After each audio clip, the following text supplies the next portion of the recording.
எனதருகினில் நீ இதைவிட ஒரு கவிதையே கிடையாதே.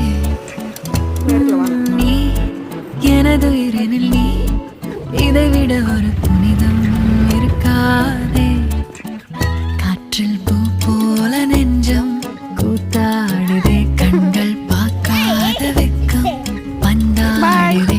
இதுவரை தீண்டாத ஒரு இன்பம் கை நீட்டுதே. கனவா நிஜமா இது இரண்டும் தானா? அறிகின்ற தேடல்கள் தேவைதானா? வெயிலா மழையா இது